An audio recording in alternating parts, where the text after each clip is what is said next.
சொல்லாதறிய கொல்லாரிணை மலரு துணைவரே என்னை நினைந்து அடிமை கொண்டன் இடமெடுத்து தன்னை நினையத் தருகின்றான் துணை இவர் சுமகள் சோலைவியன் நாரை முக்கண்ணர் சுமகள் அத்தி முகத்தான் சித்திரம்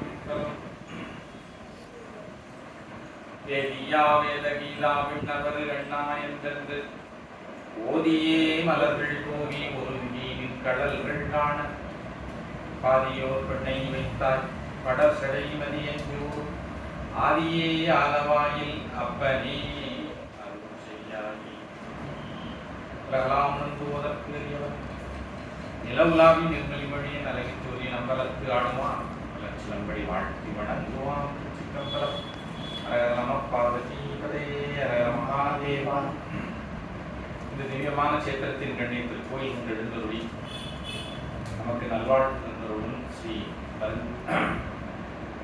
திரிபுர சுந்தரி அம்பாள் பெருமானுடைய திருவிகளை இந்த திவ்ய சந்திரின் கண்ணை எழுந்தருளி நமக்கு அனுகிரகம் செய்யக்கூடிய சேரையம்மா திருவிகளை பணியை நினைவுகொண்டு இந்த சிவபுராணம் கேட்டல் என்கின்ற ஒரு ஞான பூஜையை செய்வதற்காக நீ கூறி இருக்கக்கூடிய பெரியோர்கள் தாய்மார்கள் அடியார்கள் மக்கள் அத்துணைவருக்கு நம்முடைய சிறந்தாழ்ந்த வணக்கங்களை தெரிவிக்கிறேன். கந்தபுராணம் என்கின்ற இந்த அற்புதமான தெய்வ தமிழ் திருக்காப்பியத்தினை எல்லாம் வல்ல முருகப்பெருமானுடைய திருவுருளாலே நாம் தொடங்கி உற்பத்தி காண்டம் என்கின்ற முதற் காண்டத்திலே 4 படலங்களை நாம் நிறைவு செய்திருக்கிறோம். அந்த 4 படலங்களை நிறைவு செய்துவிட்டு 5வது படலமாக இருக்கக்கூடிய மோனம் நீங்கு படலம் என்கின்ற படலத்துக்கு நாம் இப்பொழுது இந்த வாரத்திலே வந்திருக்கிறோம்.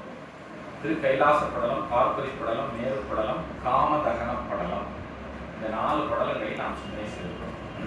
அவற்றினுடைய சுருக்கத்தை நான் உங்களுக்கு சொல்லிவிடுகிறேன்.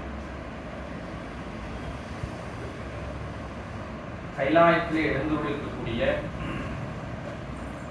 சிவபெருமானுடைய இடப்பாகத்தில் இருக்கக்கூடிய உமாதேவியார் தட்சனுடைய மகளாக பிறந்து தாட்சாயினி என்கின்ற பெயரை தாங்குவதற்கு என்னால் இயலவில்லை, ஆகினால் எனக்கு அந்த பெயர் நீங்க வேண்டும் என்று சுவாமி விண்ணப்பம் செய்து கொண்டு சுவாமியினுடைய ஆணைப்படி என்ன செய்கிறார்? இமயராஜனுக்கு புத்திரியாக அவதாரம் செய்கிறார். அவதாரம் செய்து அங்கே அவர் 5 வயது கடந்த பின்னரே தவம் செய்ய தோன்றுகிறார். சிவபெருமானை மனம் செய்ய வேண்டும் என்பதற்காக அந்த சமயத்திலே கைலாசத்தில் இருக்கக்கூடிய அந்த சிவபெருமானை காணுவதற்காக சனகாதி முனிவர்கள் வந்து அவரிடம் ஞான உபதேசம் செய்ய வேண்டும் என்று கேட்டுக்கொண்டார். அவர்களுடைய வேண்டுகோளுக்கு இறங்கிய சிவபெருமான் ஒரு ஆலமரத்தின் கீழே, கல்லால மரத்தின் கீழே எழுந்தபடி தட்சாமூர்த்தி கோலத்திலே எழுந்தபடி அவர்களுக்கு அந்த 4 முனிவர்களுக்கும் ஞானத்தை எடுத்து காட்டுகிறார், ஞானத்தை விளக்குகிறார். அந்த கோலம் தான் தட்சாமூர்த்தி கோலம். அப்படி அவர் ஞானத்தை எப்படி விளக்குகிறார் என்று சொன்னால் சொல்லால் விளக்காமல் மௌனமாக இருந்து விளக்குகிறார். அந்த நேரத்திலே அவர் யோக நிலைக்கு செல்கிறார். இது இவ்வாறு நடந்து கொண்டிருக்கிறது. இதற்கு மத்தியிலே தேவர்கள் எல்லாம் சூரபர்மா என்கின்ற அசுரனால் மிகவும் துன்புறுத்தப்படுகிறார். அந்த அசுரன் சொர்க்கபுரியை தன்வசப்படுத்திக் கொண்டு தேவர்களை எல்லாம் சிறைப்படுத்தி விடுகிறான். அவர்கள் எல்லாம் ரொம்பவும் துன்புறுத்துகிறார். அந்த அசுரனுடைய துன்பத்திற்கு அஞ்சிய தேவர்கள் என்ன செய்கிறார்கள்? இறைவனை நோக்கி பிரார்த்தனை செய்து கொண்டிருக்கிறார்கள். தேவர்கள் தலைவனாக கூடிய இந்திரன் மேல் மலைக்கு சென்று அங்கே அரிய பெரிய தவத்தை செய்து கொண்டிருக்கிறார்.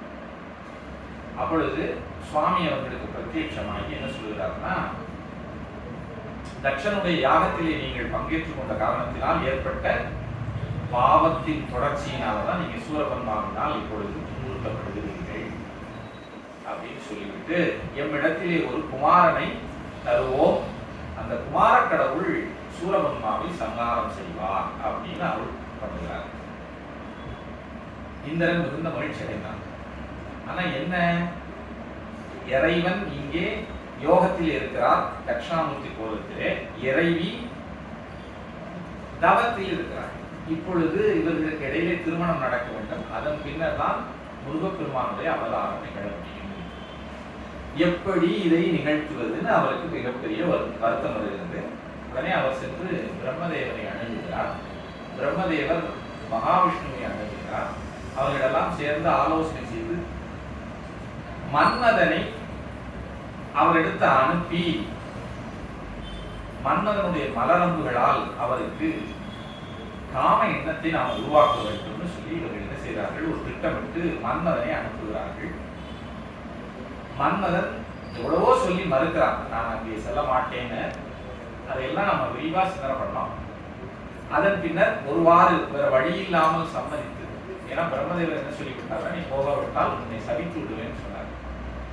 அதற்கு அஞ்சி என்ன செய்தான் மன்மதன், திருக்கைலாயம் சென்று அங்கே யோக நிலையிலே தட்சிணாமூர்த்தி கோலத்தில் இருக்கக்கூடிய சிவபெருமானை நோக்கி தன்னுடைய மலரம்புகளை எய்தான்.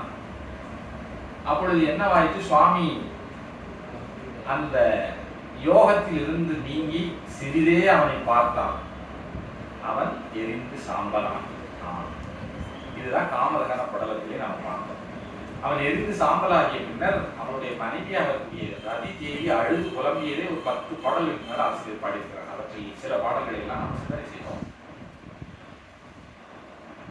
அதெல்லாம் முடிந்ததுக்கு பின்னால் அதோட அந்த காமதகன படலம், காமனை தகனம் செய்து விட்டார் சுவாமி. அதனால அந்த படலத்துக்கு பேர் காமதகன படலம்.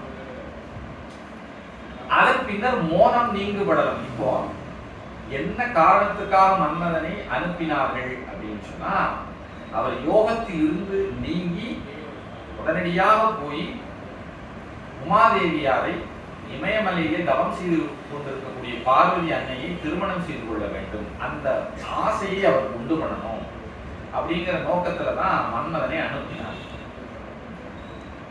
சாதாரணமாக அவர்கள் சிவபெருமானை நினைத்தவாறு செய்தார்கள். ஆனால் அப்படி நடக்கவில்லை. மன்மதன் எரிந்து சாம்பலாகிவிட்டான். அவர் மீளவும் யோக நிலைக்கு போய்விட்டார். இவர்கள் நினைத்த எதுவுமே நடக்கவில்லை. என்ன காரணத்துக்காக அனுப்பினார்களோ அது நடக்கல. மன்மதன் எரிந்து போனதுதான் மிச்சம். அந்த சூழ்நிலை ஆகிவிட்டது. அதற்கு பின்னர் என்ன நடக்கிறது என்பதுதான் இந்த மோனம் நீங்கு படலம் என்கிற படலத்திலே பேசப்படுகிறது. எப்படி மறுபடியும் யோகத்துக்கு சென்ற அந்த மூர்த்தி சிவபெருமான் மீண்டும் அந்த யோகத்தில் இருந்து நீங்குகிறார். இது எப்படி நீங்குகிறார்ங்கிறத இந்த படலத்தில் பேசப்படுகிறது. அதாவது இந்த தேவர்கள்லாம் யார், இந்த மன்மதனை அனுப்பிய பிரம்மாதி தேவர்கள் எல்லாம் என்ன செய்கிறார்கள், மன்மதன் எரிந்து சாம்பலாவதை காணுகிறார்கள். கண்டு மிகுந்த மனக்கலக்கம் அடைந்து அவர்கள் என்ன செய்கிறார்கள் அப்படிங்கிறதான் இங்க நம்ம பார்க்க போறோம். மையுலாவர் கடை கரையிடற்று இறையவன் மருங்காகையும் மாறனை விடுத்தனம் அவனையும் இறச் செய்தான் பொய்யில் தன்னிலை ரவந்திலன் தொன்மையே போலுற்றான் ஐயவோ இனி செய்வது என்னோ என அயர்கின்றார். நாம மாறன் என்று சொன்னால் மன்மதனை அனுப்பினோம், அவனும் இறந்து விட்டான். தவத்தையும் இவர் தவிர்க்கவில்லை. அதாவது யோக நிலையில் இருந்தும் அவர் வெளிவரவில்லை. தொன்மையே போலுற்றான். முன்னர் அதாவது மன்மதன் அம்பு எய்வதற்கு முன்னால் எப்படிப்பட்ட நிலையில் இருந்தாரோ அதே நிலையிலே இருக்கின்றார். ஐயோ இனி செய்வது, அடடா ஐயோ இனி நாம் என்ன செய்வோம் என அயர்கின்றான் என்று மனம் தளர்ந்தார். இந்த பிரம்மாதி தேவர்கள் மனம் தளர்ந்து அவர்கள் என்ன மனசுக்குள்ள முடிவு பண்றாங்க பாருங்க. முக்கியமானது, உத்தருங்கனை மாறனை வெளியினால் குடி செய்த ஆத்தன் ஆற்றலை உணர்ப்பினால் நீக்குவது அரிது. அவர் மனசுக்குள்ள இப்பதான் அவங்களுக்கு ஒண்ணு தோணுது. என்னன்னா, காமனை தன்னுடைய பார்வையினாலேயே சாம்பலாக்கிய அந்த கடவுளுடைய ஆற்றலை காமனை விட்டு நம்ம அழித்து விடலாம்னு வஞ்சனையாக நினைத்தோமே, அது எவ்வளோ பெரிய தவறு. அண்ணான் கரத்து அண்ணான் காத்து நந்துயர் அகற்றிட வேண்டுமே கடிதேயாம் ஏத்தல் செய்வதே கடன். அதடா நாம் செய்து தப்பா போச்சு, இப்பொழுது நமக்கு அவர் அருள் பண்ண வேண்டும் அப்படின்னு சொன்னா ஒரே ஒரு வழிதான் இருக்கு. அது என்ன? கடிதேயாம் ஏத்தல் செய்வதே கடன். ஏத்தல் அப்படின்னா வழிபாடு, துதி செய்தல். அந்த இறைவனை துதி செய்வது மட்டும்தான் இனிமேல் நம்மால் செய்ய முடியும்.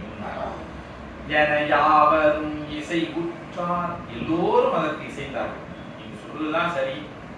எல்லோரும் என்ன செய்ய ஆரம்பிச்சாங்க? இனி அந்த சிவபெருமானை நோக்கி துதி செய்ய ஆரம்பித்தார்கள், இறைவனை நோக்கி துதிக்கிறார்கள். இதுதான் நம்ம ரொம்ப முக்கியமா புரிந்து கொள்ளணும். சுவாமி இறைவனிடமிருந்து நமக்கு ஏதேனும் அருள் கிடைக்கணும்னு சொன்னா நம்ம செய்ய வேண்டிய விஷயம் ஒன்னே ஒண்ணுதான், அது இறைவனை துதித்தல் மட்டும்தான். வேற எந்த உபாயத்தாலும் நமக்கு நம்முடைய துயரை சுவாமி தீர்க்க மாட்டார்.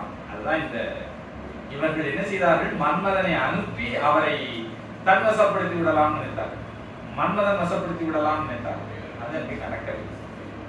ஆகையினால் இப்பொழுது இறைவன் அன்பிற்கு மட்டும்தான் இறங்குவான். ஆகையினால் அவனை நாம் இப்பொழுது தொழுது வாழ்த்தி அவனை வணங்குவோம் என்கிற முடிவுக்கு வந்து வாழ்த்துகிறார். இந்த வாழ்த்து பாடல்கள் ஒவ்வொரு பாடலும் அருமையான பாடல். அதில் சில பாடல் நாம் சிந்தனை செய்வோம். நஞ்சு அருந்தியும் நதியினை சூடியும் நடுநற்றி துஞ்சும் வெங்கனல் பறித்தும் வெவ்வலியரை தொலைத்திட்டும் அஞ்சல் என்று முக்காத்தனை இன்று எமக்கு அருளாயே தஞ்சமாருளது தாரையே அல்லது தனையற்கே. அருமையான ஒரு வழி கொடுக்கிறாங்க அவங்க. நஞ்சு அருந்தியும், ஒரு காலத்தில் எங்களை எல்லாம் உயிரிக்க வேண்டும் என்பதற்காக விஷத்தையே தேவரில் அருந்தினீங்க. விஷத்தை சாப்பிட்டுதான் சுவாமிக்கு நீலகண்டமாய் இல்லையா? நதியினை சூடியும், எல்லா இடத்துல சகல உலகங்களுக்கும் வெள்ளமாக பெருக்கெடுத்து வந்த அந்த கங்கையை சுவாமி என்ன செய்தார்? திருச்சடாபாரத்திலே சூடிக்கொண்டு கங்காதரமூர்த்தி என்கிற பெயர் எடுத்தார். அப்படி அவர் செய்யவில்லை என்று சொன்னால் என்ன ஆகும்? எல்லா உலகங்களும் கங்கையினுடைய பிரபாவத்தினாலேயே அழிந்திருக்கிறார். அப்படியும் எங்களை ஆட்கொண்டீர். அதற்கப்புறம் பாருங்க, துஞ்சும் வெங்கனல் பறித்தும், நெற்றியிலே அக்னியை சுமந்து கொண்டிருக்கிறேன் எங்களுக்காக சொல்றார். வெவ்வலியரை தொலைத்திட்டும், நிறைய அசுரர்களை எல்லாம் சம்ஹாரம் செய்து எங்களை காத்தீர்கள். அஞ்சல் என்று முற்காத்தனை, முற்காலத்திலே இவற்றையெல்லாம் செய்து எங்களை காத்தீர்கள். இன்று எமக்கு அருளாயில் தஞ்சம் மாறுளர், இன்றைக்கும் அதுபோல் அருள் செய்யாவிட்டால் எங்களுக்கு தஞ்சம் யார்? நாங்கள் யாரிடம் போய் எங்களுடைய குறையை சொல்வோம்? பெருமானே, எங்களுக்கு தஞ்சமாக இருப்பவர் தேவரீர் மட்டும்தான். தஞ்சம் ஆருளர் தாரை அல்லது தனையற்கே. தனையர்னா மகன், தாரைனா தந்தை. ஒரு மகனுக்கு தன்னுடைய தந்தையை காட்டிலும் சிறந்த தஞ்சமான ஒரு இடம் எதுவாக இருக்க முடியும்? வேற எதுவும் இருக்க முடியாது. அதுபோல நாங்கள் எல்லாம் சுவாமி உங்களிடம் வந்து தஞ்சம் அடைந்திருக்கிறோம் அப்படின்னு சொல்றாங்க. அதுக்கப்புறம் பாருங்க, கோடில் அன்பர்கள் இழுக்கிய புரியினும் உணனா கொண்டு ஆடும் எம்பிரான் நின்னடி அரணம் என்று அடைந்தெங்கன் நாடும் வெந்திரள் சூரவன் மாவினால் நலிவெய்தி மாடுகின்றதோ சிறிதும் எம் உருதுயரு மதியாயோ. அதாவது சொல்லுகிறார், அன்பர்கள் சிவனடியார்கள் ஏதோ சில தவறுகள் செய்தாலும் அதை கண்டுகொள்ளாமல் அவர்கள் செய்யக்கூடிய நல்லவற்றை எடுத்துக்கொள்ளக்கூடிய சுவாமி தேவி. அப்படி எடுத்துக்கொள்வீர்கள்னா உங்களுடைய திருவடிகளை வந்து நாங்கள் சரணடைந்தோம் சொல்லுகிறார்கள். இலக்கிய புரியினும் குணனாக கொண்டு ஆளும் என்கிறார். அவரே செய்தாலும் சுவாமி அதை ஏற்றுக்கொண்டு அதற்கு அருள் செய்யக்கூடிய அப்படிப்பட்ட பெருமான் என்றுதான் அரணம் என்று அடைந்தீர்கள். எங்களுக்கு பாதுகாவலாக நீங்கள் இருக்கிறீர்கள் என்று உங்களை சென்று உங்களை வந்து அடைந்திருக்கிறோம். சூரபன்மாவினாலே நாங்கள் மிகுந்த துயரடைந்திருக்கிறோம் சுவாமி. எங்களுடைய துக்கத்தை எல்லாம் தேவரீர் மதிக்க மாட்டீரா? நாங்க எவ்வளவு கஷ்டப்பட்டு இருக்கிறோம் அப்படின்னு போய் பெருமான்கிட்ட கேட்கிறாங்க. அதெல்லாம் இந்த வாழ்த்துல பாடுகிறாங்க. தையலை பிரியோகியல் காட்டிடுதனி செய்கை ஐயனுக்கிதோர் இறைவரை ஆகுமால் அது காலை நையும் எங்களுக்கு உகம் பல சென்றன. சுவாமி தேவரீர் என்ன செய்கிறேன்? யோகம் செய்கிறேன். அது உமக்கு சிறிது காலம் தான், ஆனா எங்களுக்கு பல யுகங்கள் கழிந்து விட்டன. இறைவன் யோகம் செய்த காலம் ஒரு சிறிது காலம் சிவலோகத்தில், ஆனால் தேவர்களுக்கு அது பல யுகங்கள் சென்று விட்டன. உய்வதெப்படி இன்னும் நீ புறக்கணித்து உருவாயே. நாங்கள் இவ்வளவு காலம் என்ன செய்து கொண்டிருக்கிறோம்? இந்த சிரமத்தை எல்லாம் அனுபவிச்சு கொண்டிருக்கோம். சுவாமி தேவரீர் எங்களை புறக்கணிக்க கூடாது. அப்படி புறக்கணித்தால் நாங்கள் உய்வது எப்படி? நாங்கள் என்றைக்கு உறுதி அடைவோம்? எப்படி கேட்கிறாங்க தேவர்கள் இப்படி வேண்டுதல் செய்கிறார்கள். நோற்று மாயவன் முதலினோ யாவரும் உணதாளை போற்றி அருச்சனை புரிய திருவலாம் புரிந்துற்றாய். சுவாமி உம்மை நோக்கி தவம் செய்து திருமால் முதலிய தேவர்கள் எல்லாம் எல்லா செல்வத்தையும் பெற்றார்கள். தோற்றம் இந்தியே ஐந்தொழில் இயற்றிய தொல்லோய். யார் கண்ணுக்குமே புலப்படாமல் ஆனால் ஐந்தொழிலையும் தேவதை செய்து கொண்டிருக்கிறார். சிருஷ்டி, திதி, சம்ஹாரம், துரோகம், அனுக்கிரகம் என்கின்ற ஐந்தொழில். படைத்தல், காத்தல், அடித்தல், மறைத்தல், அருளல். இந்த ஐந்தொழிலையும் யார் கண்ணுக்கும் தெரியாமல் தேவதை செய்து கொண்டிருக்கிறார். ஆற்றுகின்றதோ தவநிலை எம்பொருட்டு அளவென்றோ. சுவாமி தேவதி யோகத்தில் இருப்பது கூட எங்களுடைய நன்மை கருதித்தான் என்று பேசுகிறார். அருமையான திருப்பாடல்கள். இதெல்லாம் வாசிக்கிறதுக்கு நம்ம ஜென்மாந்தரங்கள தவம் பண்ணியிருக்கோம். எய்த்திடும் சிறியங்களை தவறு இடர்வாளால் நித்தலும் துணித்தீர். சுவாமி போய் சொல்றாரு.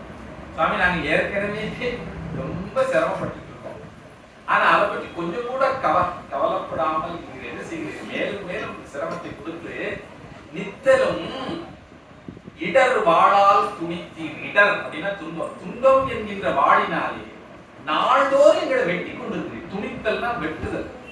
வாழை எடுத்து நித்தலும் துணித்தீர். ஒவ்வொரு நாளும் எங்களை துணித்தீர். உதி செய்வினை நெறி நேடி அத்த. இனி எங்களுக்கு என்ன, எப்படி நாங்கள் உயிரி அடைப்போம்? பெருமானே அத்த அத்த அப்படின்னா அத்தனே எங்களுக்கெல்லாம் தந்தையே அர்த்தம். இங்கு இனி காத்தருள்ளே. சுவாமி தேவரி இங்கு எங்களை காத்து அருள் செய்யவில்லை என்று சொன்னால் அடுவல்லே சித்தம், எங்களை எல்லாம் கொண்டு போட்டுங்க இப்படி சொல்றாங்க. இனி காத்தருள் அல்லதே அடுவல்லே சித்தம். அடுதல் அப்படின்னா கொல்லுதல்.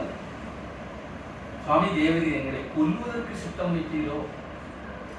அப்படி இருந்தால் கூட என் உனக்கு அன்னவாறு ஒன்றினை செய்வாய், அதை செய்து விடுங்கள். ஒண்ணு அந்த சூரபன்மாவினுடைய துன்பத்திலிருந்து எங்களை காக்க வேண்டும், இல்லை எங்களை எல்லாம் கொண்டு விடுங்கள். அடுவல்ல சித்தம் அப்படின்னு அவங்க அவ்வளவு தூரம். ஏன்னு சொன்னா சூரபன்மாவினாலே அவ்வளவு சிரமங்களே அவங்க அனுபவிக்கிறாங்க. சுவாமி ஒண்ணு அந்த அசுரன் இருந்து என்னை காக்கணும், இல்ல எங்களை எல்லாம் தொலைத்து விடு, கொன்று விடு. இதில் ரெண்டில் ஏதேனும் ஒன்றை சுவாமி செய்ய வேண்டும் அப்படின்னு கேட்க. கங்கை வேணியாய் அம்மையை மணந்து எமை கடி கொள்ள திங்கள் வெண்குடை மதனனை விடுத்தனம். சுவாமி நாங்க காமதேவனை முன்பால் விடுத்தோம், ஆனா எங்கள்கிட்ட வஞ்சனை, அதாவது அது தவறுதான். ஆனாலும் நாங்க எந்த எண்ணத்துல எங்களுடைய இன்டென்ஷன் தப்பு கிடையாது, எங்களுடைய செயல் தவறு. ஆனா நோக்கம் என்ன நினைச்சோம்? நீங்க பார்வதி தேவி திருமணம் செய்து கொள்ள வேண்டும் அப்படிங்கிறதுக்காகத்தான் நான் வாசி. தெளிவு இல்லோம், எங்களிடம் தெளிவு இல்லை சுவாமி, எங்களுக்கு புத்தி கிடையாது, நாங்கள் எல்லாம் முட்டாள்கள் சொல்றாரு. தெளிவு இல்லோம், எங்களுக்கு தெளிவே கிடையாது சுவாமி, அதனால தவறு செய்து விட்டோம். காமனை உம்மிடத்தில் அனுப்பியது தவறு, ஆனால் நாங்கள் நல்ல நோக்கத்தில் எல்லாம் வாசி. அங்கு வன்புறம் முடித்தனை அவனையும் தேவரீர் என்ன செய்தி சாம்பலாக்கி முன்பு ஓலமர்ந்துற்றாய். சரி, யோகத்தில் இருந்தால் சரி, அவனை பலி கொடுத்தா விட்டது. நீங்களாவது யோகத்திலிருந்து வெளியே வரணும், அதையும் செய்யல. அப்ப என்ன நாங்க செய்யணும் சொல்லுங்க. இங்கு யா தளர்கின்றதே இனி சிறிது இறங்காயே. நாங்கள் எல்லாம் ரொம்ப தளர்ச்சியா, என்ன செய்வதென்று எங்களுக்கு தெரியவில்லை. இனி சிறிது இறங்காயே, பெருமான் கொஞ்சம் கீழே இறங்கி வரணும் கேட்கிறாங்க. ஆரடல் சினவய புலி முதலிய அடன்மாவின் பேருதித்திரம் தரித்தனை. சுவாமி, தேவரி புலியினுடைய தோலை போர்த்திருக்கிறேன், யானையினுடைய தோலையும் குறித்து போர்த்திருக்கிறேன். இதெல்லாம் எதுக்காக செய்தி? எங்களை தாக்க வேண்டும் என்ற காரணம். சிறுவிதி பெருவேண்டி வீரனை கொடுதடிந்தனை. சிறுவிதி அப்படிங்கிறது தக்ஷன். அதாவது விதி என்று சொன்னால் பிரம்மா. சிறு விதினா என்ன அர்த்தம் அப்படின்னா உபபிரம்மா. அதாவது சமஸ்கிருதத்துல உபபிரம்மா, அதை அப்படியே தமிழ் படுத்தி சிறு விதி அப்படின்னு சொல்லியிருக்காங்க நம்முடைய ஆசிரியர். தக்ஷன் வந்து ஒரு உபபிரம்மாவாகத்தான் படைக்கப்பட்டான். அப்படிப்பட்ட தக்ஷன் என்ன செய்தான்? சிவபெருமானை வெண்டு பெரிய வேள்வியை செய்தான். அப்படிப்பட்ட அந்த பெரிய வேள்வியை என்ன செய்தார் சுவாமி? வீரனை கொண்டு தடிந்தனை. வீரபத்திர சுவாமியை வைத்து அந்த வேள்வியை தேவர் அழித்தீர். அதுதென மிக வெய்ய சூரவன்மனை தொலைவு செய்து எந்துயர் தொலைக்க என்றார். அதுபோல புலியை எப்படி தேவரில் உறுத்தீரோ, யானையினுடைய தோலை எப்படி, அதாவது யானை வதம் செய்து அதனுடைய தோலை வந்து எப்படி உறுத்தீரோ, தக்ஷனுடைய வேள்வியை எப்படி அழித்தீரோ, அதுபோல சூரவன்மாவை தேவரில் பாடிக்க வேண்டும் அப்படின்னு இப்படி அவர்கள் பலவாறு இறங்கினார். சுவாமி என்ன செய்தார் அப்படின்னு சொன்னா, இப்படி இறைவனிடம் சென்று மிகுந்த அன்போடு நிறைய அவர்களுக்கு வேற எந்த விதமான நோக்கம், சுவாமி தேவரீரை அருள் செய்ய வேண்டும், அருள் செய்ய வேண்டும். அவருடைய சந்நிதியில போய் அப்படியே அழுது புரண்டு அவங்க இப்படி விண்ணப்பம் செய்து கொண்டிருக்கிறார். சுவாமி அதுக்கு இறங்கி என்ன பண்ணார்? நந்தி தேவரை மனத்துக்குள்ளே நந்தி வேக வேகமா போறார். சுவாமிகிட்ட போய் அங்க போய் அந்த பெருமான் சந்தியில இருந்து சுவாமியை தொழுது வணங்கி அவருடைய உத்தரவுக்கு அப்படியே தலை சாய்த்து வாய் குத்தி கேட்கிறார். உடனே சுவாமி என்ன செஞ்சார்னா, பிரம்மாதி தேவர்கள்லாம் அப்படியே குப்பாடு அழுதிச்சிருக்காங்க, அப்படியெல்லாம் இங்கே வரவழை என் முன்னே கொண்டு வான்னு சொன்னார். உடனே சுவாமி அப்படியே ஆகட்டும் அப்படின்னு வேகமா சுவாமி போறார். யாரு? நந்திய பெருமான் போய் அங்க இருக்கக்கூடிய அந்த தேவர்களை எல்லாம் பார்த்து சொல்லுகிறார். சீர்த்த நந்தி வந்து இவ்வகை உரைத்த சொல். அதாவது நந்தி என்ன சொல்லுகிறார்? அது முன்ன செய்யுள்ளவருக்கு கணங்கள் காப்புர் முதற்கடை குருகளும் கண்டு எத்தி தனங்கொள் வங்கையன் வாசவன் விண்ணவர் தாமெல்லாம் வணங்க எம்பிரான் உமை தருக என்றனன் வரிதேனும் அணங்கு கொள்ள நீ வம்மினோ நீ வீர் என்று அருள் செய்தான். நந்திதேவர் போய் அவங்கெல்லாம் பார்த்து, உங்களை எல்லாம் சுவாமி கூப்பிட்டார், அணங்கு கொள்ளலி. அணங்குன்னா வருத்தம், வருத்தப்படாதீங்க. வம்மினோ நீ வீர், உடனடியே உள்ள வாங்க என்று அருள் செய்தான் நந்திதேவர் சொல்றார். உடனே சீர்த்த நந்தி வந்து இவ்வகை உரைத்த சொல். அப்படி நந்தி சொன்ன உடனே செவிதோறும் வார்த்த பேரமுது, அவங்க காதலையே அமுதத்தை ஊற்றியதை போல இருந்தது. செவிதோறும் வார்த்த பேரமுது ஆதலும் வகையின் மதப்பாடி பேர்த்தோர் மாற்றமும் உரைத்திலர் திறமனே முதல் தேவர் ஆர்த்து நாதனை பாடினது ஆடினது அலமந்தா. எதுவுமே அவங்க பேசல. உடனே ரொம்ப சந்தோஷமாயிடுச்சு. பேர்த்தோர் மாற்றமும் உரைத்தில, அதற்கு எந்த பதிலும் அவங்க சொல்லாம உடனே வந்து ஆடினர் பாடினர் அலமந்தா. ரொம்ப சந்தோஷமா ஆடி பாடுகிறார்கள் தேவர்கள் எல்லாம். போய் அதுக்கப்புறம் சுவாமியிடம் கொண்டு போய் இதுல சில செய்யுளையெல்லாம் நான் என்ன செய்கிறேன், விட்டு விட்டு செல்கிறேன். அப்ப நந்தி தேவர் அவரை எல்லாம் அழைத்து கொண்டு போய் சுவாமி முன்னிலையிலே நிறுத்துகிறார். சிவபெருமானுடைய முன்னிலையிலே வண்டுளர் கமலமேல் மதலை வாசவன் அண்டர்கள் அனைவரும் அன்பொடு ஏகியே பண்டுயிர் முழுது அருள் பரனை கண்களால் கண்டனர் வழுத்தினர் கரங்கள் குப்பினார். சுவாமியை போய் பார்க்கிறாங்க எல்லாரும். யாரெல்லாம்? இந்திரன், பிரம்மா, மற்ற தேவர்கள் அத்துணை பேரும் அவர் முன்னிலையிலே அன்போடு சென்று பெருமானை தன்னுடைய கண்களினாலே காணலாம். கண்டு வழுத்தினர் வணங்குகிறார்கள். அதாவது வாயினாலே வழுத்துதல், போற்றி துதி செய்தல். கரங்கள் கூப்பினார், கரங்களை தன்னுடைய இரு கைகளையும் கூப்பி வணங்குகிறார்கள். வணங்கி விண்மதி படர் சடை வேத கீதனை அண்ணினர் வணங்கினர். அறிமுன்னாற்றிய உண்மைகள் பூசனை ஒப்ப போத நீர் கண்மலர் அதனொரு கடல்கள் சேரவே. இந்த தேவர்கள் எல்லாம் எவ்வளவு அவர் பக்கத்துல போய் வணங்குகிறார்கள். அப்படி வணங்கும் பொழுது சுவாமி மேல இருக்கக்கூடிய அன்பினாலே அவர்களுக்கு கண்ணில இருந்து கண்ணீர் வந்து அது அப்படியே நதியாக ஓடி சுவாமியினுடைய காலையே நினைக்கிறது. கண்மலர் அதனோடு கடல்கள் சேரவே. அவர்கள் கண்ணிலே இருந்து வரக்கூடிய நீர் ஓடி சுவாமியினுடைய திருவடியை சென்று பூஜை செய்கிறார். அப்படி கண்ணீர் விட்டார்கள். அது எப்படி சொல்றாருன்னா, முன்னொரு காலத்திலே அறிமுன் ஆற்றிய உண்மைகள் பூசனை. திருமால் ஒரு காலத்திலே எவ்வாறு பூஜை செய்தாரோ அதுபோல இவர்கள் செய்தார். இப்படி அவர்கள் சுவாமி முன்னாடி போய் அழுத கண்களும் தொழுத கைகளுமாக இந்த தேவர்களெல்லாம் அவங்க முகமெல்லாம் அப்படியே பல நாள் துன்பப்பட்டு பட்டு பட்டு வாடிய முகமாக. இப்பொழுது சுவாமி அவர்களை பார்த்து கேட்கிறார். வணங்கிய பண்ணவர் வல்ல வல்லவா பணங்கிழர் அறவரை பரமன் தொற்றலும் உணங்கிய சிந்தை. பலவாறாக தேவர்கள் போற்றி துதி செய்து கொண்டு வாடிய முகத்தோடு இருக்கிறார்கள். அவர்களை பார்த்தோன்னே சுவாமி என்ன சொல்கிறார்? உணங்கிய சிந்தை. உணங்கிய சிந்தை, உணங்கிய சிந்தைனா ரொம்ப வாடிய சிந்தையோடு இருக்கிறீர்களே.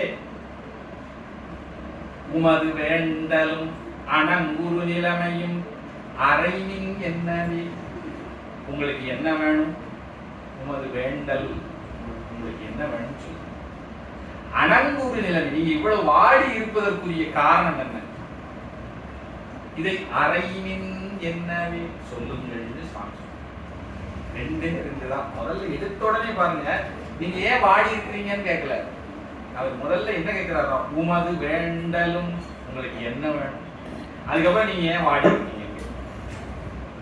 பெருமானுடைய கருணையை அவர் முதல்ல அவனுக்கு என்ன வேணுமோ அதை கேளுப்பான்னு சொல்றாரு. அதுக்கப்புறம் அவனுக்கு கஷ்டத்துக்குண்டான காரணத்தை நீ அப்புறம் கூட சொல்லிக்கிறார். சுவாமி இப்படி கேட்கிறார். தேவரெல்லாம் என்ன சொல்றாங்க?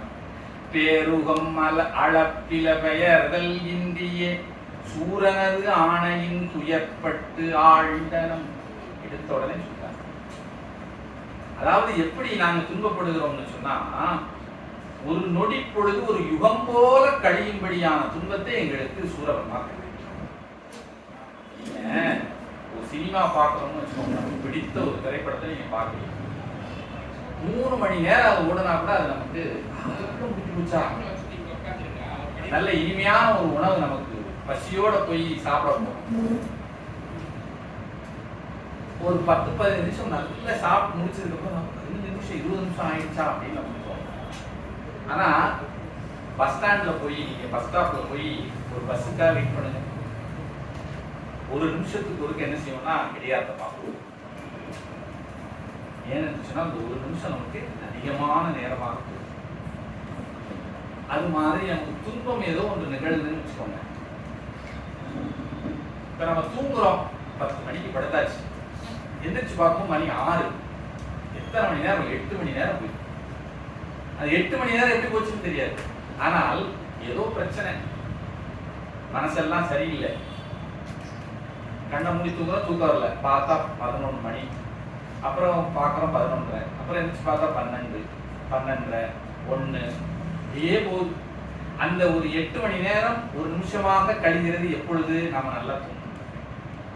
அதே நம்முடைய மனம் வாடி துன்பம் அடையும் பொழுது என்ன செய்கிறது, அந்த ஒரு இரவு பொழுது ஒரு யுகமாக கழிகிறது. அதுதான் இங்க சொல்றாங்க, பேருகம் அளப்பில பெயரல் இந்தியே சூரனது ஆணையில் துயர்பட்டு ஆழ்ந்தனம். யுகங்கள் நிறைய கழியல, ஆனா பல யுகமாக நாங்கள் துன்பப்பட்டு இருப்பது போல நாங்கள் உணர்கிறோம். ஏன் என்று சொன்னால் இந்த சூரபன்மாவினுடைய அந்த கொடுங்கோல் ஆட்சியை நாங்கள் மாட்டினோம். அதனால் எங்களுக்கு ஒரு சனம் ஒரு யுகம் போல கழிகிறது சுவாமி.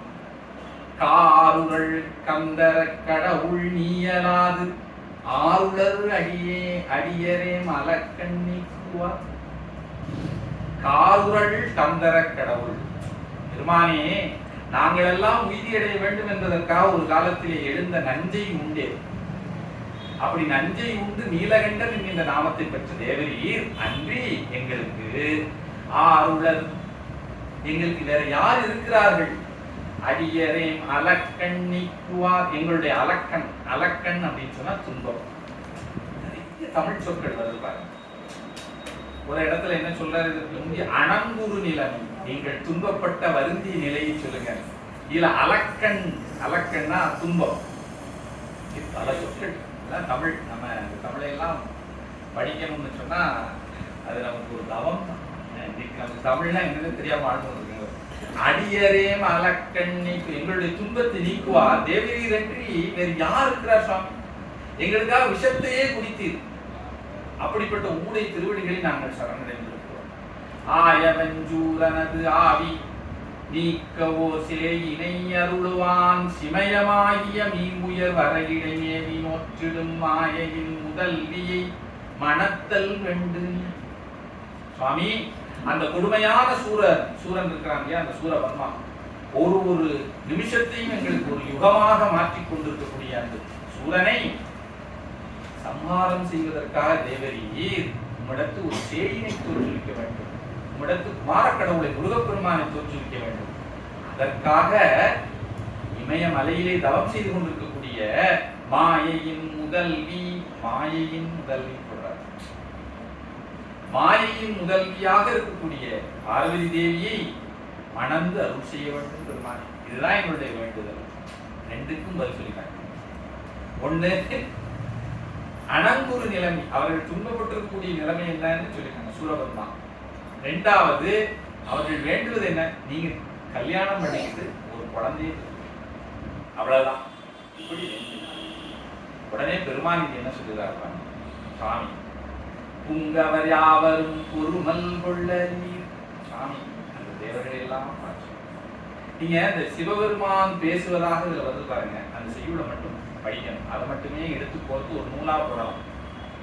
அந்த ஏன்னா அந்த உரை ஆசிரியர், அந்த நூல் ஆசிரியரையும் அதை அவ்வளவு அருமையாக நான் நல்ல ஊக்கி படிக்கும் பொழுது சுவாமி என்ன பதில் சொல்றார். எதிரில் இருக்கக்கூடிய தேவர்கள் தான் பல பாடல்கள்ல தன்னுடைய குறைகளை எல்லாம் சொல்லுவாங்க. ஆனா இறைவன் பதில் சொல்லுவது பார்த்தீங்கன்னா ஒரு பாடல்ல ஒரு வரிதான். அப்படிதான் இந்த நூல்ல சுவாமி சொல்றாரு பாருங்க. இவ்வளவு சொல்லிட்டே வராங்க தேவர்கள். இறைவன் அதுக்கு பதில் சொல்றாரு. என்ன சொல்றாரு பாருங்க, பெருமான் புங்கவர் யாவரும் பொறுமல் கொள்ளி. அது எடுத்த உடனே நீங்க யாருமே என்ன செய்ய வேண்டாம், பொறுமல் கொள்ளி. பொறுமல்னா துன்பம் அடைய வேண்டாம், அச்சப்பட வேண்டாம். நீங்க யாரும் என்ன செய்ய வேண்டாம், பயப்பட வேண்டாம். உங்கள் தம் உருட்டில் உங்கள் வைகிய மங்கையை மணந்து நும் வருத்தம் நீக்குதும். உங்கள் பொருட்டாக நான் என்ன செய்கின்றேன், ஓங்கள் வைகிய மங்கை, இமயமலையிலே தவம் செய்து கொண்டிருக்கக்கூடிய பார்வதி தேவியை நான் என்ன செய்கின்றேன், மணந்து நும் வருத்தம் நீக்குதும், உங்களுடைய துன்பத்தை நீக்குகின்றேன். இனி யாவரும் எங்குக என்றனர், நீங்கள் எல்லாம் உங்க வீட்டுக்கு போய் சந்தோஷமா இருக்கீங்க, அவ்வளவுதான். சாமி எல்லாத்துக்கும் சொல்லிட்டார். ஒரு பாடல்ல அழகாக அந்த ஆசிரியர் கச்சிப சிவாச்சாரியார் அது சுவாமி அதற்கு என்ன உத்தரம் சொல்லுகிறார். எல்லா இடத்துலையும் அந்த சிவபெருமான் சொல்லக்கூடிய உத்தரத்தை நம்ம படிக்கிறது, அவர் சொல்லக்கூடிய பதில் ரொம்ப அருமையாக நம்முடைய கச்சி விஸ்வாச்சாரியார் பாடி செய்திருக்கிறார். ரொம்ப ரொம்ப அழகாக இருக்கிறது. அப்ப இவ்வாறு பெருமான் அவர்களுக்கு அருள் செய்து அனுப்பிவிட்டார். தேவர்கள் ரொம்ப சந்தோஷமா என்ன செய்யறாங்க, சுவாமியே சொல்லியாச்சு, நீ எந்த கவலையும் இல்லை என்று சொல்லி அவர்கள் எல்லாம் செல்லுகிறார். பொன்னகத் தேரும் யாவரும் தொழுதனர் விடை கொடு துயரம் சிந்தியே விழுமிய மேருவின் இசைக்கண்ணியை. எல்லோரும் அவர்கள் இடத்திற்கு சென்றார். இவர்கள் எல்லாம் போயாச்சு. இப்ப என்ன செய்கிறாள், ரதிதேவி வருகிறார். ஏன்னா ரதிதேவி தான் இப்ப டிசீஸ்ட். அதாவது இந்த தேவர்களுக்காகத்தான் மன்மதன் சென்றான், ஆனால் மன்மதன் இறந்து விட்டான். இப்ப தேவர்களுக்கு அவங்களுடைய காரியம் நடந்துருச்சு. சுவாமி அவர்களுக்கு அருள் செய்து விட்டார். நான் திருமணம் செய்து கொள்ளுவேன், நீங்க கவலைப்பட வேண்டாம், எல்லோரும் உங்க வீட்டுக்கு போய் சந்தோஷமா இருக்கேன்னு சொல்லி அனுப்பிச்சிட்டேன். ஆனா நான் எங்க போவேன்? பெண் என்ன செய்கிறார், தன்னுடைய கணவனை இழந்து பாடுகிறார். அவள் சுவாமியிடம் போய், பெருமானே, அன்னார் விடை கொண்டு ஏகிய பின் அது கண்டு ரதியம் பெருமான் முன்னால் இறஞ்சி போற்றி செய்து முறையோ முறையோ இறையோனே. இவர்களெல்லாம் போனதுக்கு அப்புறம் சுவாமி வணங்கி இறைஞ்சி போற்றி செய்து முறையோ முறையோ இறையோனே. சுவாமி, இது முறையோ? பொன்னார் கமலத்து அயன் முதலோர் உணர்ப்பால் பிரம்மா முதலிய தேவர்களுடைய கட்டளையினாலதானே என்னுடைய கணவன் உங்களிடம் சண்டையிட்டு இப்படி எரிந்து சாம்பலாகி போனார். அவர்களுடைய சூழ்ச்சியினால் என் கணவன் மடிந்தான். எங்கோன் போந்து இங்கே உன்னால் முடிந்தான். என்னுடைய தலைவனாக இருக்கக்கூடிய மன்மதன் அவர்கள் கட்டளையினாலே வந்து உன்னால் முடிந்தான். தேவரீருடைய பார்வையினாலே இறந்து விட்டான். அவன் பிள்ளையை உளங்கொள்ளாமல் அருள் என்றாள். அவனுடைய பிழையை நீங்க மனசுல வைத்துக் கொள்ள வேண்டாம். அவன் செய்தது தவறுதான், ஆனாலும் நீங்க என்ன செய்ய வேண்டும், அருள் செய்ய வேண்டும். சுவாமி இதற்கு பதில் சொல்றாங்க. இணைய கூடி நன்ற இறதி வேண்டிடுதலும் இணைந்திருந்த புனிதன் நல்லருளெய்தியே மங்கை புலம்பாய்கள். உடனே சுவாமியிடம் வரக்கூடிய முதல் வாசகம் எப்போதுமே இருக்கிறார், மங்கை புலம்பாய்கள். பெண்ணே, புலம்ப வேண்டாம், கேள், நான் சொல்லுவதை கேள். பனை கருங்குழல் கௌதியை மேகியாம் வரை போதில் உனது கேள்வனை அழிக்குதும். நான் எப்பொழுது இமயமலையை தவம் செய்து கொண்டிருக்கக்கூடிய பார்வதி மணந்து இங்கே திரும்பி வருகிறேனோ அப்பொழுது உனது கேள்வனை அழிக்கும், உன்னுடைய கணவனாக மன்மதனை தருவேன். போதி, இதை நீ மனதிலே வைத்துக் கொண்டு இவ்விடம் இருந்து நீங்குவாயாக என்று அருள் செய்தார். சுவாமி இவ்வாறு அவர் அந்த ரதிதேவிக்கு அருள் செய்தார். ரதிதேவி இப்ப என்ன செய்திருக்காங்கன்னா, சுவாமியை பார்த்து வணங்கி என்ன செய்தாள், அவள் இமயமலைக்கே போய்விட்டாள். அங்கே போய் எப்படி வண்ண மாமுகில் வரைவார்த்து உரை தரும் மயிலே போல் அங்கே தன்னுடைய கணவனுடைய வரவுக்காக எதிர்பார்த்து கொண்டிருக்கிறார். அதாவது முகில்னா மேகக்கூட்டங்களை பார்த்து எதிர்பார்த்து கொண்டிருக்கூடிய மயில் அப்படின்னு சொல்றாங்க. முகிலை எதிர்பார்க்கும் மயில். அதுபோல தன்னுடைய கணவனை எதிர்பார்த்து கொண்டு ரதிதேவி இமயமலைக்கு சென்று என்ன செய்கிறாள்னா காத்து கொண்டிருக்கிறார். இப்பொழுது சுவாமி என்ன நினைக்கிறார், இனிமேல் நாம் என்ன செய்ய வேண்டும், பார்வதியை திருமணம் செய்து கொள்ள வேண்டும் அப்படின்னு மனதிலே நினைக்கின்றார், திருவுளம் கொண்டார். இதெல்லாம் நடந்துட்டு இருக்கு. இப்ப சனகாதி முனிவர்கள் என்ன இருக்கிறாங்க, 4 பேரும் அங்கதான் இருக்காங்க. இவ்வளவு சீன் நடக்குது. ஞான உபதேசம் எல்லாம் கேட்டுக்கொண்டு இருக்கிற அந்த பெருமக்கள் இன்னமும் இருக்கிறார்கள். அவர்கள் கண்முன்னால்தான் காமதானம் நிகழுது. இந்த தேவர்கள் எல்லாம் இறைஞ்சி கேட்கிறார்கள். ரதி அழுது புலம்புகிறாள். இவ்வளவு நாடகங்களும் நடந்து கொண்டிருக்கிறது. இந்த சனகாதி முனிவர்கள் அப்பொழுதும் என்ன செய்து கொண்டிருக்கிறார்கள், ஞானத்தை நோக்கியே உட்கார்ந்து. எப்படிப்பட்ட ஞானிகள் பார்க்கணும், பார்க்கணும். அந்த ஞானிகளுக்கு ஞானம் தான் முக்கியம், வேற எதை பற்றியும் அவர்களுக்கு சிந்தனை கிடையாது. எவர்கள் அவன் கஷ்டப்படுறான் அதை பற்றி எனக்கு எந்த கவலைக்கு இல்லைப்பா, எதுக்கு அவன் கஷ்டப்படுறான், கதி அழுது புலம்புகிறான், அவனுடைய கணவன் செய்த தவறுக்காக அவன் இறந்தான் அழுது புலம்புகிறான். எனக்கு என்ன வேண்டும்? ஞானம் வேண்டும். அந்த 4 முனிவர்களும் அங்கே அப்படியே சித்திரத்தில் இருக்கக்கூடிய பாவை போல அப்படியே அசைவற்று பெருமானுடைய அந்த அருள் நோக்கத்தை பார்த்து கொண்டே இருக்கின்றார். அப்போ அந்த 4 வரையும் சுவாமி இப்ப அடுத்து அனுப்பணும் இல்லையா, ஏன்னா இவர் திருமணம் செய்ய போகணும். அவர் என்ன செய்தார்? மனந்தனி இத்திரம் மதித்து வானதி புனைந்தவன், பார்வதி தேவியை மணக்க வேண்டும் என்கின்ற எண்ணம் பெருமானுக்கு வந்துவிட்டது. வானதி புனைந்தவன், வானதி அப்படின்னா கங்கை, வானதி புனைந்தவன் கங்கையை தலையிலே சூடிய பெருமான் சனகன் என்று உரைக்கும் புங்கவன் சனந்தனன் சனாதனன் சனத்குமாரனாம். இந்த ஒரு செய்யுள்ள 4 முனிவர்களுடைய பேர் அழகா சொல்லிடுறாரு நம்முடைய கட்சி பிடிச்சாச்சாரியர். இது ஒரு என்ன சொன்னா அந்த பேர் நமக்கு சந்தேகம் வரக்கூடாதுங்கிறதுக்காக அழகா சொல்லிருக்காரு. சனகன் என்று உரைக்கும் புங்கவன் சனகன், சனந்தனன் சனாதனன் சனத்குமாரனாம். 4 முனிவர்கள் பேர் சொல்றார். சனகன், சனந்தனன், சனாதனன், சனத்குமாரன். கொஞ்சம் கடினமா இருக்கிற மாதிரி இருக்கும், அதனாலதான் இது ரொம்ப எளிமையா சனகாதி முனிவர்கள் அப்படின்னு சொல்லிட்டாங்க. ஏன்னா எல்லார் பேரும் சனதான். அந்த 4 முனிவர்களும் இனந்தர் முனிவரை இது நோக்கினான். சுவாமி அவர்களை பார்க்கிறார். அந்த 4 முனிவர்கள் நன்னலம் மகிந்தர்கள், அவர்களை எல்லாம் பார்த்து பெருமான் சொல்லுகிறார். மைந்தர்கள்னு சொல்றாரு. ரொம்ப முக்கியமான ஒரு மைந்தன்னா மகன். அந்த முனிவர்களை பார்த்து மைந்தர்கள் ஏன் பெருமான் சொல்றாரு அப்படின்னா, ஞானாசிரியன் என்கின்ற ஒரு பொறுப்புல சுவாமி இருக்கார். இவர்களிடம் ஞானத்தை தேடி வந்த சிஷ்யர்கள். ஒரு ஞான குரு என்பவர் அந்த சிஷ்யர்கள், ஞானத்தை தேடி வரக்கூடிய சிஷ்யர்களுக்கு தந்தைங்கிற ஸ்தானத்தை, அதனால ஞான தந்தைன்னு சொல்லுவாங்க.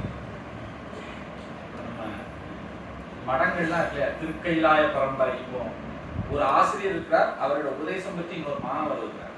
அந்த மாணவருக்கு அந்த ஆசிரியர் தந்தை, ஞான தந்தை. அதனால்தான் இங்கே நன்னலம் மைந்தர்கள், சிறந்த நலம் பொருந்திய மைந்தர்களே, ஞானபோதகம் சொன்னடையன்று அது துயரம் நீங்கியே இந்நிலை மோனமோடு இருந்து நந்தனை முன்னுதலே என உணர ஓதினான். இவ்வளவு நேரம் மோன நிலையில இருந்து அவர் காட்டார் இல்லையா, இப்ப சொல்லுகிறார். மைந்தர்கள் ஞான போதகம், ஞானம் என்பது என்ன சொன்னால் அது சொல்லால் சொல்லப்படுவது அன்பு. துயரம் நீங்கிய இந்நிலை மோனமோடு இருந்து நந்தமை முன்னுதலே. ரொம்ப முக்கியமானதுங்க. இதுல சொல்லியிருக்கக்கூடிய இந்த விஷயம் இருக்கு பாருங்க, இதுதான் எல்லா சாஸ்திரங்கள் வேத சிவாகமங்களுடைய பிடிவே இருக்கும்.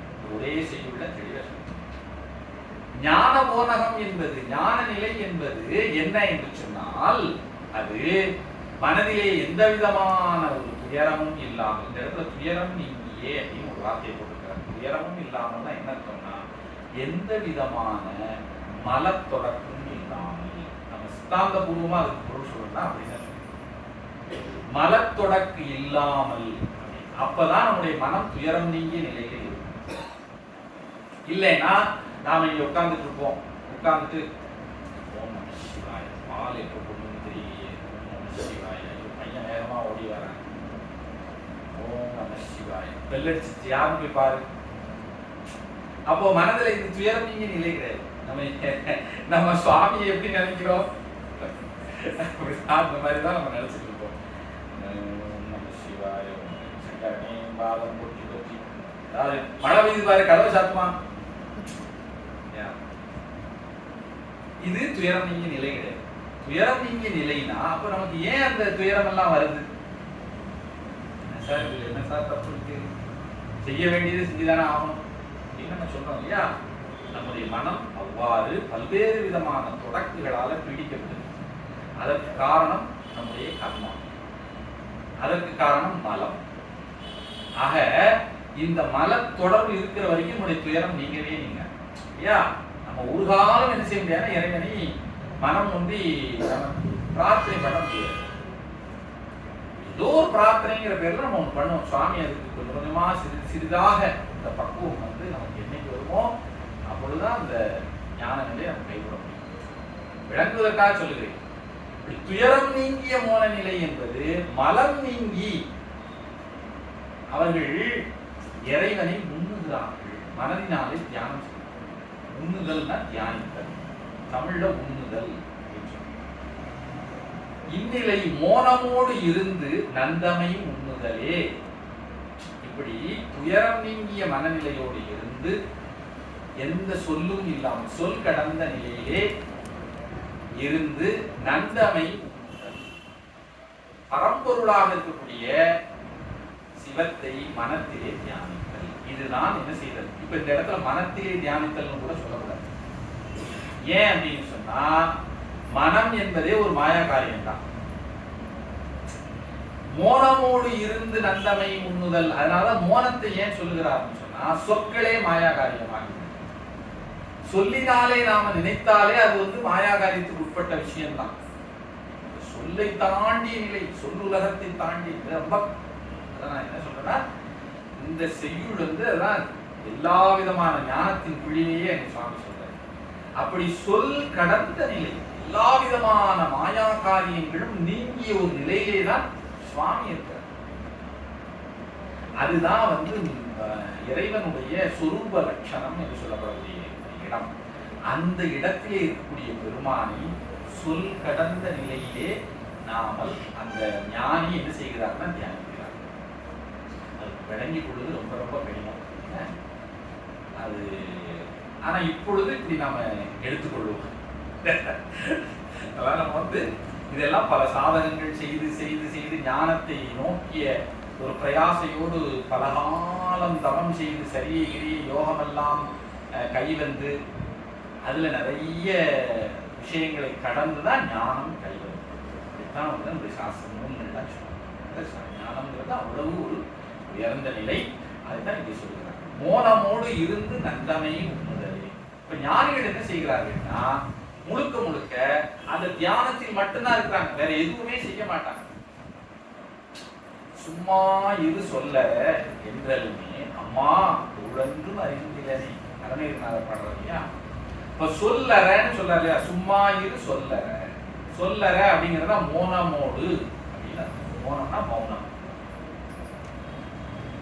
சொல்லற இருத்தல்ங்கிறது அதுதான். அந்த நிலையிலே இருந்து நாத தத்துவத்தை தாண்டி இருக்கக்கூடிய இந்த சிவபரம்பொருளை தியானித்தல் என்பதுதான் இங்கே ஞானம் அப்படின்னு சொல்லி சுவாமி அந்த முடிவுகளை எல்லாம் பார்த்து சொல்றாரு. சொல்லிட்டு கற்படும் இமை துணை காட்சி யோகினை உட்பமதாகவே முதலி காட்டினோன் ஒப்பமோடு இவ்வகை உரைப்ப ஆற்றவும் கற்பமதடைந்தனது விதியின் செய்யினோன்.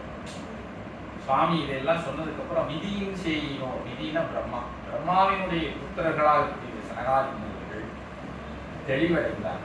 அடைந்து அவர்கள் என்ன சொல்கிறார்கள், அத்த சுவாமியை பார்த்து சொல்றாங்க, பெருமானே அத்தன்னா அப்பான்னு அர்த்தம். நல் வேலையில் ஆற்றும் நோன்பினோ சிந்தைகுள்,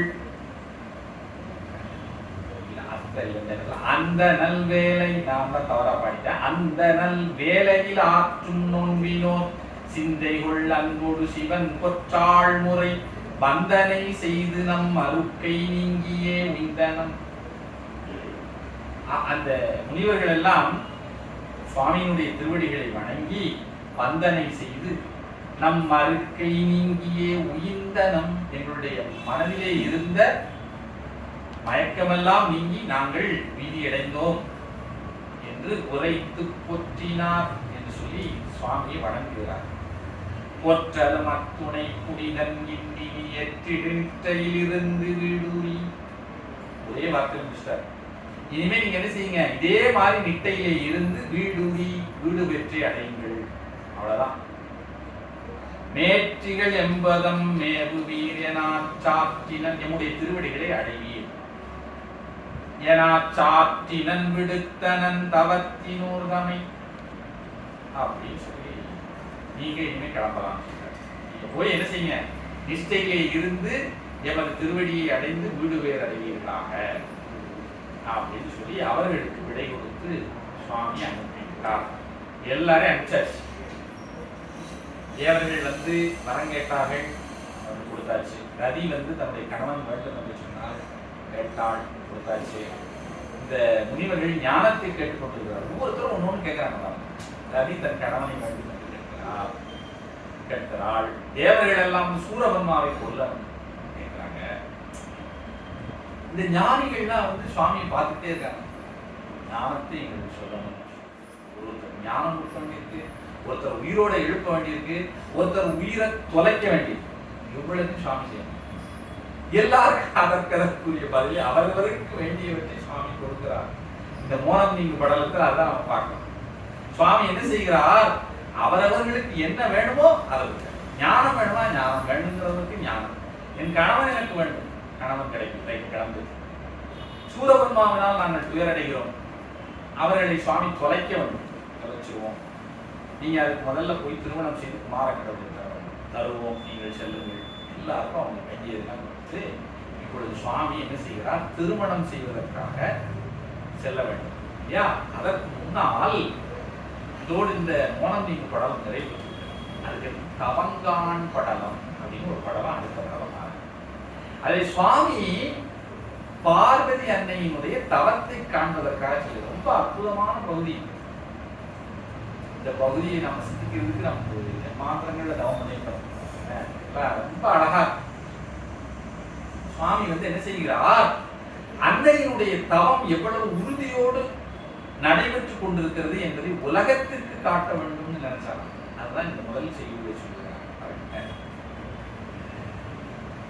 தீதர் முனிமைந்த செல்லலும் அதுபோல் மாதவனெறி நிற்கும் அலைமகள் தனி அன்பும் காதலும் எனையோர்க்கும் காட்டுதல் அருளாகி சோதனை புரிவாரின் துண்ணன எழல் முற்றான். தீதர் முனிமைந்த செல்லலும், இந்த 4 முனிவர்களும் கிளம்பி போனவுடன் சுவாமி என்ன நினைக்கிறார், மாதவ நெறி நிற்கும் மலைமகள், தவ நெறியிலே நிற்கக்கூடிய மலைமகளுடைய தனி அன்பும், மலைமகள் தன்னிடத்தில் எவ்வளவு அன்போடு இருக்கிறாள் என்பதை, அவள் அன்பும் காதலும், என் மீது கொண்டிருக்கக்கூடிய அன்பையும் காதலையும் 2 சொற்களை பேசிட்டு எனை ஓர்க்கும் காட்டுதல் அருளாகி, எல்லோருக்கும் காட்ட வேண்டும் என்று சொல்லி சுவாமி என்ன செய்கிறார், சோதனை புரிவாரின், அதற்காக சோதிக்க வேண்டும். சோதனை அப்படிங்கிற வார்த்தை நம்ம தவறா நினைச்சிருக்கோம் நிறைய நேரங்கள்ல. ஆனா சோதனை அப்படிங்கிறதுக்கு உண்டான உண்மையான பொருள் என்னன்னா தூய்மைப்படுத்துதல் அப்படிங்கிறதுதான். இந்த இடத்துல அம்பிகை எவ்வளவு தூரம் பெருமானிடத்து அன்பும் காதலும் உடையவளாக இருக்கின்றாள் என்பதை உலகத்தில் இருக்கக்கூடிய எல்லோரும் தெரிந்து கொள்ள வேண்டும் என்பதற்காக இந்த சோதனையை செய்யணும்னு சுவாமி என்ன செய்கிறார், துங்கென வேகமாக எழுந்தார். இதுதான் இந்த இடத்துல முழுமையா மோனத்திலிருந்து நீங்க எழுதுகிறார். யா அப்படி எழலுற்று என்ன செய்கிறார், ஒரு அழகான வயோதிக பிராமணராக ஒரு வேடத்தை எழுதுகிறார். செறிதுவருடையாளன் சிகையினன் அணி நீற்றின் புலியினன் ஒளிர் நூலன் உண்டிகை அசை கையன் உறைவனி கதிர் போற்றும் ஓலையன் உயர் கோலன் மறைவயில் முதியோர் போல் வடிவுது கொடுகோனான். மறை அதாவது வேதத்தை பயிலக்கூடிய ஒரு முதியோர் போல், வயது முதிர்ந்த வேதத்தை நன்கு பயிற்சி செய்யக்கூடிய ஒரு அந்தணரை போல வேடம் கொண்டு செல்கிறார். அது என்ன பாருங்க, செறிதுவர் உடையாளன், அவர் அணிந்திருக்கூடிய உடை காவி உடை. சிகையினன், சிகையுடைய குடுமி, இந்த அந்தணர்கள் வச்சிருக்கக்கூடிய குடுமி. அணீற்றின் புலியினன், அழகான திருநீற்று புலி, ரொம்ப முக்கியமானது.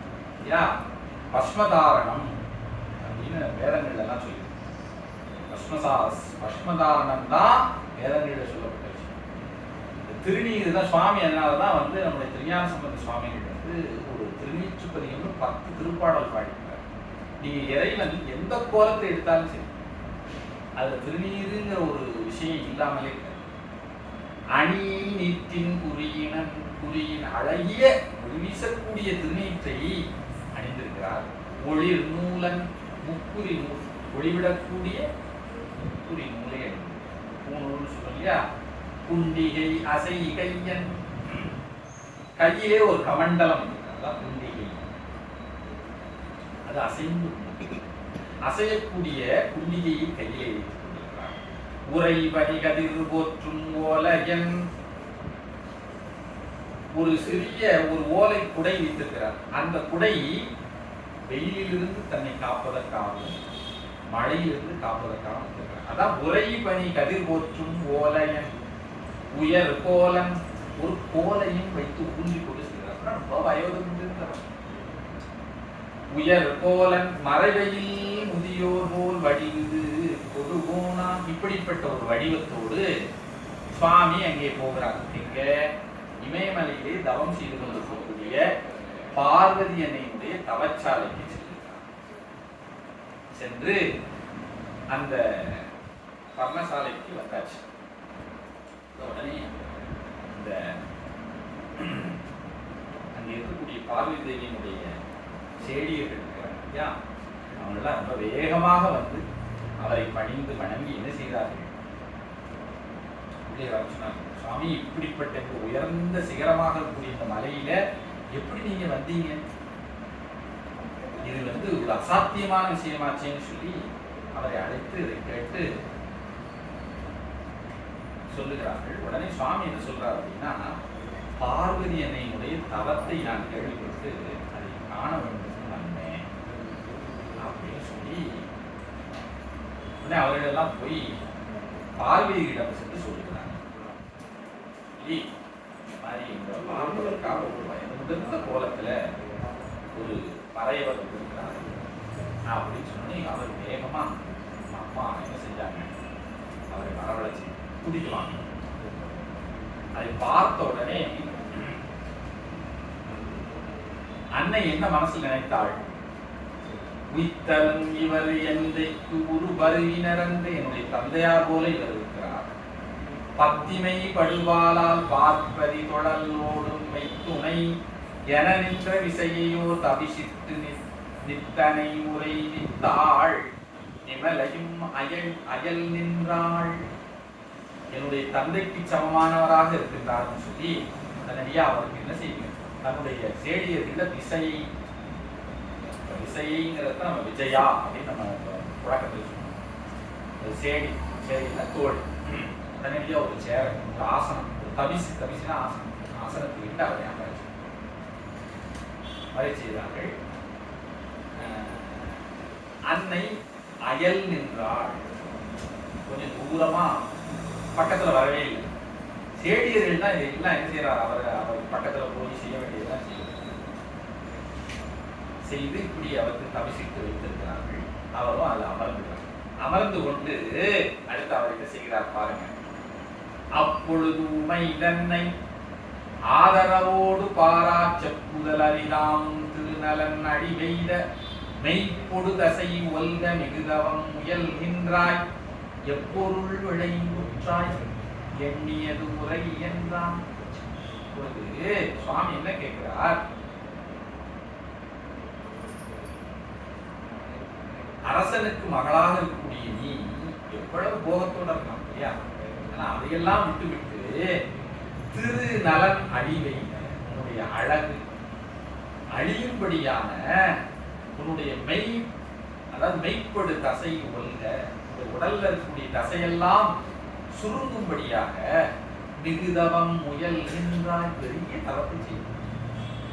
ஒரு அரசனுடைய மகள் செய்ய வேண்டியதா இல்லையா? எத்தனை அன்ன பானாதிகள்னா விதவிதமா கிடைக்கும், எல்லா போகங்களும் கிடைக்கும் இல்லையா? காலை உணவென்ன, மதிய உணவு என்ன, அதுக்கு இடையில வந்து நல்ல பல ரசங்கள் என்னென்ன உணவோ எல்லாம் சாப்பிடும். ராஜாவினுடைய இளவரசி அதை விட்டுட்டு உன்னுடைய அழகெல்லாம் அழிந்து விடும்படியா, உன்னுடைய தசையெல்லாம் சுருங்கும்படியா, உன்னுடைய உடலெல்லாம் தளரும்படியாக நீ என்ன செய்து கொண்டிருக்கிறாய்? இந்த தரத்தை செய்து கொண்டிருக்கிறாய். பொருத்தமில்லாத ஒரு வேலையை நீ செய்து கொண்டிருக்கிறாய். எப்பொருள் விளை உற்றாய், எதை வேண்டி நீ இந்த தவத்தை எண்ணியது உரை, உன்னுடைய மனசுல நீ என்ன எண்ணினாயோ அதை சொல் அப்படின்னு கேட்கிறார். இந்த கேள்விக்கு அடுத்து என்ன பதில் சொல்கிறார் அன்னை என்பதை நாம் அடுத்த வகுப்பிலே செய்வோம் என்று கூறிக்கொண்டு, இதுதான் பொறுமையாக கேட்டுக்கொண்டிருந்த பெரியவர்கள் அர்த்தம் என்பதற்கு நன்றியை தெரிவித்துக் சரியாக 1 மணி நேரம் அதுதான் நம்ம கால எல்லை. அதோட நாம் நிறைவு செய்கிறோம். அடுத்த வகுப்பு நம்ம அடுத்து நம்ம தகவல் சொல்லுவோம். அந்த இதில் நாம் திருக்கூட்டத்தில் இது தொடர்ச்சியாக சிந்தனை செய்வோம். இந்த தவங்கான் படலம், அதன் பின்னர் வந்து வரைமுனை படலம், அதன் பின்னர் கணங்கள் செல் படலம், அதன் பின்னர் திருமண படலம். அதனால வந்து இப்போ கிட்டத்தட்ட நம்ம இன்னும் ஒரு 3 படலங்கள் கழிந்தால் திருமண படலம் வரும். திருமண படலம் 96 செய்யுள், ஒரு பெரிய படலம். எனக்கு தெரிஞ்சு இது வந்து நவம்பர் டிசம்பர் முடிந்து ஜனவரி தை மாசத்துல வந்து கிட்டத்தட்ட நாம் அந்த திருமண படலத்தை நிலை வரும்னு நினைக்கிறேன். அது பொழுது நம்ம ஒரு நல்ல நாளாக பார்த்து அன்னைக்கு அந்த திருமண படலத்திலே எந்த ஒரு சமயத்திலே சுவாமி திருமாங்கல்ய தாரணம் செய்கிறாரோ அதை நாம் ஒரு நல்ல நாளில் செய்ய வேண்டும். அதற்கு நாம் பார்த்து நெருங்கும் பொழுது நம்ம திட்டமிடலாம் என்று கூறிக்கொண்டு இதாக பொறுமையாக திருச்சிற்றம்பலம்.